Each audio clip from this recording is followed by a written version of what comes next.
warahmatullahi wabarakatuh. Saya Agustina dari program S1 PGSD ingin menyampaikan makalah dengan tema definisi teori behavioristik.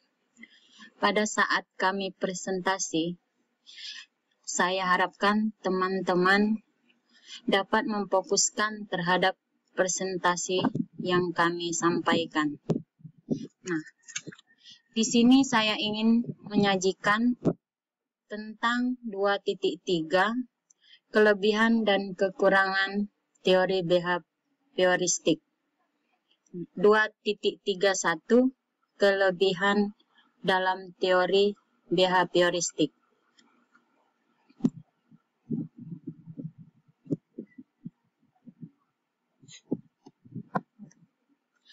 Yang pertama, membiasakan guru untuk bersikap jeli dan peka pada situasi dan kondisi belajar. Yang kedua, metode behavioristik ini sangat cocok untuk memperoleh kemampuan yang membutuhkan praktik dan pembiasaan yang mengandung unsur-unsur seperti kecepatan, spontanitas, kelenturan, refleksi, daya tahan, dan sebagainya. Yang ketiga, guru tidak banyak memberikan ceramah sehingga murid dibiasakan belajar mandiri. Jika mereka menemukan kesulitan, baru ditanyakan kepada guru yang bersangkutan. Yang keempat, teori ini cocok diterapkan untuk melatih anak-anak yang membutuhkan dominasi peran orang dewasa, suka mengulangi, dan harus dibiasakan suka meniru dan senang dengan bentuk-bentuk penghargaan langsung seperti diberi permen atau pujian.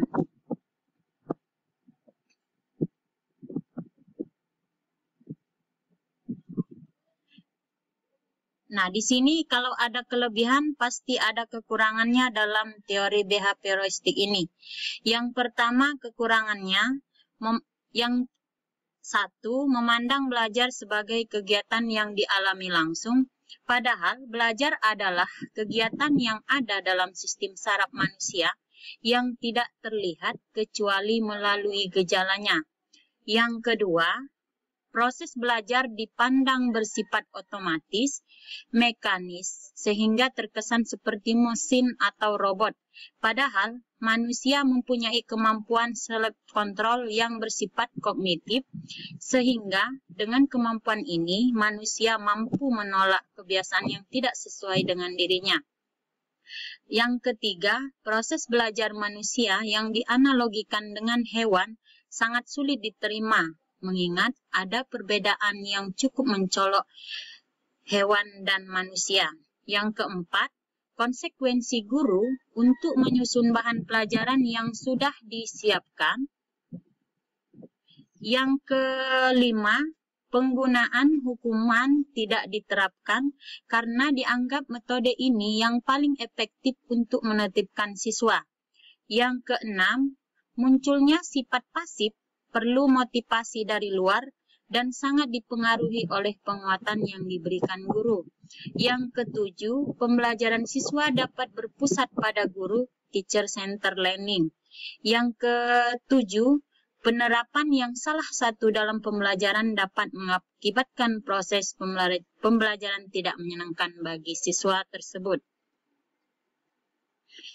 Nah, selanjutnya, penerapan belajar teori behavioristik. Teori ini juga cocok untuk diterapkan di kelas kanak-kanak yang masih membutuhkan dominasi orang dewasa, di mana mereka harus banyak mengulang dan dibiasakan suka menirukan dan bersemangat dengan bentuk-bentuk penghargaan seperti pujian maupun dengan benda-benda seperti permen, coklat, alat-alat tulis, dan sebagainya. Para ahli psikologi pendidikan sepakat bahwa pembelajaran menurut konsep behaviorisme berlangsung dengan 3 langkah pokok, yaitu yang pertama, tahap akuisisi atau tahap perolehan pengetahuan.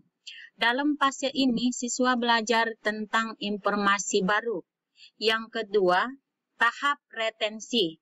yaitu fase di mana informasi atau keterampilan baru dipraktikkan sehingga siswa dapat mengingatnya selama periode tertentu. Tahap ini juga disebut tahap penyimpanan stroke state. Artinya, hasil belajar disimpan untuk digunakan di masa yang akan datang. Yang terakhir, yang ketiga, tahap transfer, ada kalanya gagasan yang disimpan dalam memori sulit diingat kembali saat akan digunakan di masa depan. Untuk itu, kemampuan mengingat kembali informasi dan mentransferkannya kembali dalam pelajaran yang baru. Semoga dengan presentasi ini dapat menambah wawasan untuk kita semua. Amin ya robbal alamin. Terima kasih. Wassalamualaikum warahmatullahi wabarakatuh.